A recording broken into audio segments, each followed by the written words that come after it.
Hello viewers, welcome to our channel kitchen food blog. আজকে আমি দেখাচ্ছি বাঙালির ঐতিহ্যবাহী পাটিসাপটা পিঠা। আমি এখানে নারকেলটা কুড়িয়ে নিয়েছি। এখানে আমি একটা মিডিয়াম সাইজের নারকেল নিয়েছি আর একটা ছোট নারকেল নিয়েছি।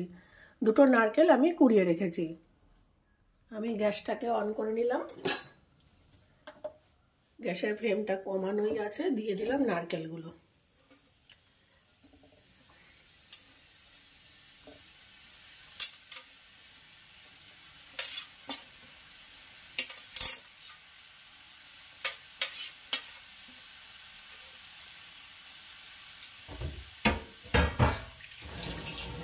এইখানে দিয়ে দেব আমি এই যে গুড় এনে রেখেছি, এই পাটালি গুড়টা দিয়ে দেব।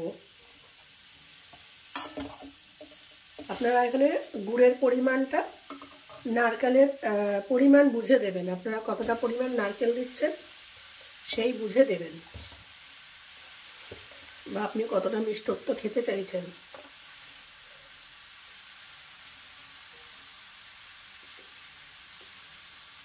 আপাতত আমি এই দিলাম, হাফ গুড় দিলাম। 1 কেজি দিলাম 500 গ্রাম গুড়। 1 কেজির মধ্যে আমি 500 গ্রাম দিলাম। এবার এটাকে আমি পাক দিয়ে নেব। আমি পাক দিয়ে ফিরে আসছি আপনাদের কাছে। এখানে গুড়টা গলে গেছে, জল বেরিয়ে গেছে। এই জলটাকে আমি জাস্ট টানিয়ে নেব। নাড়ু করতে বা নারকেলের নাড়ু বা নারকেলের সন্দেশ করতে যেরকম কড়া পাক লাগে, আমি কিন্তু এখানে সেরকম কড়া পাক দেবো না, একটু নরম পাকই রাখবো এটাকে। এই যে গুড়ের থেকে যে জলটা বেরিয়েছে, জলটাকে জাস্ট আমি একটু টানিয়ে নেব।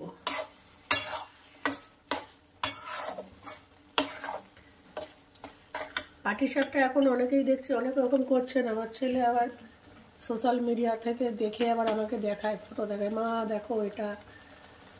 কিন্তু এগুলো আমার ব্যক্তিগত মতামত, এটা সবার সঙ্গে নাই মিলতে পারে।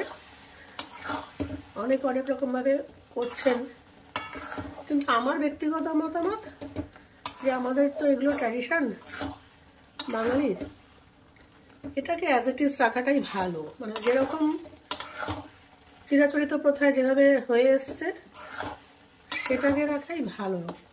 এটা আমার মত, আমার ব্যক্তিগত মত। কারোর সঙ্গে মিলতেও পারে, আবার নাও মিলতে পারে। আমরা তো সব রান্নাতেই পরীক্ষা নিরীক্ষা করি, কিন্তু কিছু কিছু জিনিস আছে পরীক্ষা নিরীক্ষা না করে ওরকম রেখে দেওয়াটাই বেটার, ভালো লাগে। এই আর কি। যাক, আমি দেখাবো, তাও আমি ট্র্যাডিশনাল যেভাবে আমি বানাই সেভাবে দেখাবো। আর বাদবাকি এখন কোনটা ট্রেন্ডিং যাচ্ছে সেটাও আপনাদের কাছে শেয়ার করব। কোনো এমন কিছু আহামরি ব্যাপার না, খুবই সোজা ব্যাপারটা। আমি সবার শেষে সেটাকে আপনাদের সাথে শেয়ার করব। ইচ্ছা করলে আপনারা ওইভাবেও বানাতে পারেন, কোনো অসুবিধা নেই। আর আমার রেসিপিগুলি যদি আপনাদের ভালো লাগে থাকে তাহলে আমার চ্যানেলটিকে অবশ্যই সাবস্ক্রাইব, লাইক, শেয়ার ও কমেন্ট করবেন। আমি গুড়ের জলটাকে আরও ভালো করে শুকিয়ে নিয়ে ফিরে আসছি আপনাদের কাছে। এই যে আমি এরকম নরম পাক অবস্থাতে এটাকে নামিয়ে ঠান্ডা করে নেব। যেটুকু জল জলে ভাব আপনারা দেখতে পাচ্ছেন সেটা ঠান্ডা হলে কিন্তু টেনে যাবে। এই অবস্থায় রেখে দেবো, বেশি আর কড়া পাক দেবো না। এবার এটা ঠান্ডাতে থাক, আমি চলে যাচ্ছি এটা ব্যাটার তৈরি করতে। এবার আমি ব্যাটারটা বা গোলাটা ব্যবহার করব। আমি এমনি নর্মাল চায়ের কাপ ব্যবহার করছি, তার কারণ সবার বাড়িতে মেজারিং কাপ নাও থাকতে পারে। আপনারা দেখবেন আপনারা একই কাপে, মানে যেসব উপাদানগুলো দিয়ে আমি এই গোলাটা বানাবো, ব্যাটারটা বানাবো, একই কাপ বা একই বাটির ব্যবহার করবেন। এই কাপের 1/4 আমি দিয়ে দিলাম সুজি। আমরা যে নর্মাল সুজি ব্যবহার করি খাই, সেই সুজিটা আমি একটু জল মিশিয়ে রেখে দেব 10 minute. After 10 minutes I will come back. After 10 minutes I come back again. আবার আমি 10 মিনিট পর ফিরে আসছি। দিয়ে দিচ্ছি ওই কাপেরই 1 কাপ চালের গুঁড়ো। আর দিয়ে দেবো এর মধ্যে সেই কাপেরই হাফ কাপ ময়দা। এই যে হাফ কাপ ময়দা। এবার এখানে আমি অল্প অল্প জল মেশাবো আর ব্যাটারটাকে তৈরি করে গোলাটা তৈরি করব। এখানে জল না দিয়ে আপনারা যদি ইচ্ছা করেন মনে করেন তাহলে এটা দুধ দিয়েও করা যায়। জল দিয়েই করতে হবে বা দুধ দিয়েই করতে হবে, এটা কোনো ম্যান্ডেটরি ব্যাপার নেই, আপনারা আপনার পছন্দ মতন করবেন। দুধ দিয়ে গোলাটা বানালে ব্যাটারটা বানালে আপনারা দুধটা একটু আগে থেকে জাল দিয়ে রুম টেম্পারেচারে এনে তবে ব্যবহার করবেন, বা যদি ফ্রিজের থেকে বার করেন তাহলে কিছুক্ষণ আগে বের করে নেবেন, নিয়ে একটু হালকা গরম করবেন, করে ব্যাটারটা ব্যবহার করবেন। এই ব্যাটারে দুধটা দেবেন।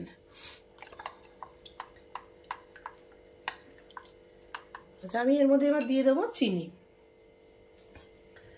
চিনির এখানে ব্যাপারটা হচ্ছে আপনারা যে পুরটা বানাবেন নারকেলের, সেটাতে যদি যথেষ্ট পরিমাণে আপনারা চিনি দিয়ে থাকেন, মানে মিষ্টি দিয়ে থাকেন, তাহলে ব্যাটারে চিনি হবে কম। আর যদি পুরে মিষ্টি বেশি থাকে মানে কম থাকে তাহলে ব্যাটারে চিনি হবে বেশি। ঠিক উল্টোটা। আমি দিয়ে দিলাম এখানে 3 চামচ চিনি। এই চিনিটা সম্পূর্ণ আপনাদের উপর নির্ভর করে, তবে দুটোই বেশি মিষ্টি হলে, ব্যাটার বা পুর দুটোই বেশি মিষ্টি হলে খেতে ভালো লাগে না। দিয়ে দিলাম হাফ পিঞ্চ মতো একটু লবণ। সুতরাং পুরে যদি আপনারা মিষ্টি বেশি দেন, ব্যাটারে মিষ্টিটা কম দেবেন। ব্যাস, এই গোলাটা তৈরি করে আমি ঢাকা দিয়ে এটাকে আধা ঘন্টা রেখে দেবো। আধা ঘন্টা পরে আমি আবার ফিরে আসব আপনাদের কাছে। আধা ঘন্টা এটা ঢাকনা চাপা থাকবে। আধা ঘন্টা পর ফিরে এসেছি।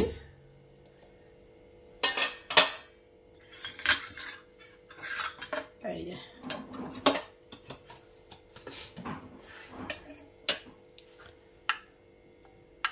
আমার ব্যাটার তৈরি। এইবারে ফ্রাইং প্যান আমি বসিয়ে দেবো। ফ্রাইং প্যান গরম হয়ে গেছে।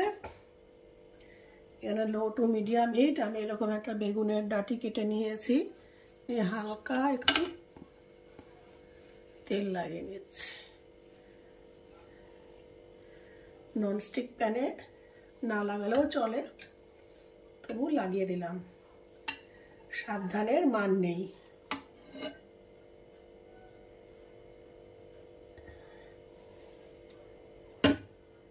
ব্যাস, দিয়ে দিলাম। এবার আমি ঢাকনা মিডিয়াম ফ্লেম করে আমি এটাকে একটু ঢাকনা চাপা দিয়ে দেবো। মিনিট খানেক পর আমি ঢাকনাটা তুলে নিলাম, নিয়ে এর মধ্যে আমি পুরটা দিয়ে দেবো। পুরটা আপনি আগে এরকম একটু লম্বা লম্বা করে শেপ করে রাখবেন, তাহলে ঝটপট হয়ে যাবে।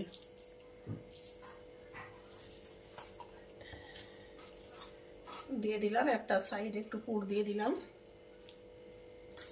দিয়ে এবার এটাকে উল্টাবো।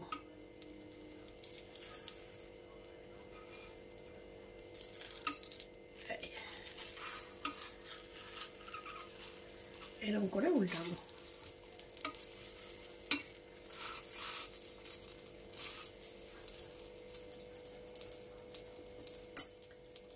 এরকম করে আমি সবকটা পাটিসাপটা ভেজে নেব।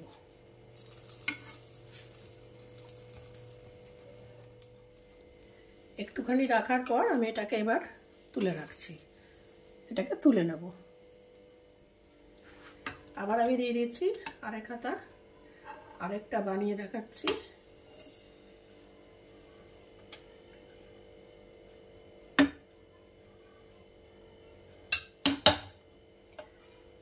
এবারে গ্যাসের ফ্লেমটা কিছুক্ষণ হাই রেখে তারপরে লো করে দেবো। 3-4 সেকেন্ড একটু হাই করব, রেখে এটাকে লো করে দেবো। লো করে আমি এটাকে আবার ঢাকনা চাপা দিয়ে দেবো। খানিক পর আবার ঢাকনা তুললাম, তুলে এইবারে অনেকে এই নারকেলের পুর খাওয়া পছন্দ করেন না, মানে পছন্দ করলে অ্যাসিডিটি হয়ে যায় বা অম্বল হয়ে যায়। সেই জন্য চটজলদি বাড়িতে ক্ষীর বানানোর সময় না থাকলে এরকম কাঁচা গোল্লা কিনে নিয়ে আসবেন মিষ্টির দোকান থেকে, নিয়ে এসে এরকম লম্বা করে একটা শেপ দিয়ে নেবেন, শেপ দিয়ে এরকম করে দিয়ে দেবেন। ক্ষীর বানানোর তো সময় সব সময় হয়ে ওঠে না, অনেক টাইম লাগে ক্ষীর বানাতে, পুরো দুধটাকে জাল দিয়ে পুরো ঘন করতে হবে। সেই জন্য কাঁচা গোল্লা কিনে নিয়ে এসে এরকম করে অনায়াসেই বানানো যায়। ফ্লেমটাকে একটু হাই করে দিলাম, দিয়ে আস্তে আস্তে এরকম করে তুলতে হবে।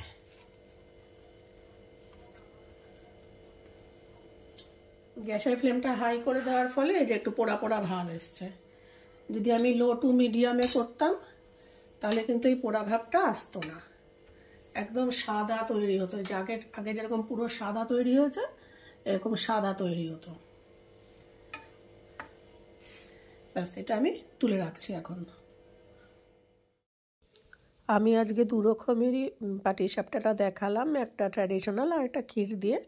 আর যে ট্রেন্ডিং পাটিসাপটাগুলো এখন সবাই বানাচ্ছে সেটাও আমি পরবর্তী ভিডিওতে দেখাবো। আমি এর মধ্যে সময় পেলাম না, কেননা আবার যদি এগুলো করতে যাই ভিডিওটা অনেক লম্বা হয়ে যাবে, অনেক বড় হয়ে যাবে। এত বড় ভিডিও কারো দেখার সময় থাকে না, ধৈর্য থাকে না, অনেকের সময়ও থাকে না। সেই জন্য আমি এটাকে দুটো পার্টে করে নেব। একটা পার্টে আমি নর্মাল পাটিসাপটা দেখালাম, পরবর্তী ভিডিওতে আমি এখন যে ট্রেন্ডিং পাটিসাপটাগুলো যাচ্ছে সেগুলো আপনাদের সামনে অবশ্যই তুলে ধরব। আমার রান্নাগুলি বা রেসিপিগুলি যদি আপনাদের ভালো লেগে থাকে তাহলে আমার চ্যানেলটিকে অবশ্যই সাবস্ক্রাইব, লাইক, শেয়ার ও কমেন্ট করবেন। আমি বাড়িতে স্টেপ বাই স্টেপ কীভাবে পাটিসাপটা বানাই পুরোটাই আপনাদের সাথে শেয়ার করলাম। আশা করি আপনাদের সবারই ভালো লাগবে।